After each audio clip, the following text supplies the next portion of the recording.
اعوذ باللہ من الشیطان الرجیم، بسم اللہ الرحمن الرحیم۔ پیارے بچوں، السلام علیکم۔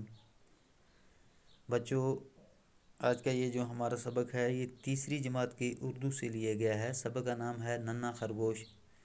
تو بچوں، کل ہم نے اس کا پہلا پیرا پڑھا تھا، آج ہم اس کا دوسرا پیرا پڑھیں گے۔ بچوں، آپ اپنی کتاب نکالیں گے اور اس کا صفحہ نمبر 71 نکالیں گے اور کتاب پر دیکھیں گے۔ آج ہم یہاں سے پڑھیں گے۔ ننھے خرگوش کو ترس آ گیا، اس نے گاجر ہرنی کو دے دی۔ ہرنی اسی وقت سنہرے تاج والی پری بن کر سامنے آ گئی اور بولی، تمہارے دل میں اپنے بھائی بہنوں کے لیے بڑی ہمدردی ہے، میں تم سے بہت خوش ہوں۔ میں بھی کبھی مشکل وقت میں تمہارے کام آؤں گی۔ یہ کس نے کہا بچوں؟ ہرنی نے کہا ننھے خرگوش سے۔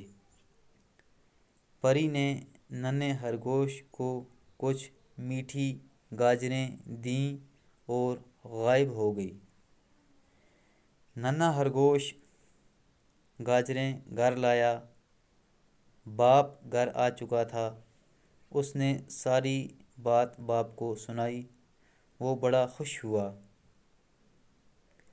ایک دن خرگوش نے کہا، میں خوراک کی تلاش میں جا رہا ہوں، تم اندر رہنا، دروازہ بند رکھنا، چاہے کوئی بھی آئے دروازہ ہرگز نہ کھولنا۔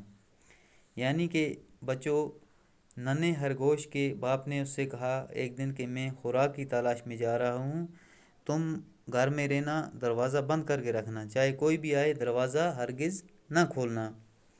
خرگوش چلا گیا۔ ننھے خرگوش نے دروازہ بند کر لیا۔ تو خرگوش جو تھا وہ چلا گیا خوراک کی تلاش میں، اور جو ننھا خرگوش تھا اس نے دروازہ بند کر لیا۔ جنگلی جانوروں کو پتہ چلا کہ ننھا خرگوش گھر میں اکیلا ہے۔ تو جنگلی جانور جو تھے ان کو یہ جب خبر لگی، یہ پتہ چلا کہ ننھا خرگوش جو ہے وہ گھر میں اکیلا ہے، وہ خوشی سے جھوم اٹھے، بولے، یعنی کہ وہ خوش ہو گئے یہ سن کر کہ ننھا خرگوش جو ہے وہ گھر میں اکیلا ہے۔ خرگوش کو نکال کر مزے سے کھائیں گے، یعنی کہ اب ہم ننھے خرگوش کو گھر سے نکال کر مزے سے کھائیں گے۔ تو بچوں، آج کے لیے اتنا ہی کافی ہے، کل ہم انشاءاللہ اس سے آگے پڑھیں گے۔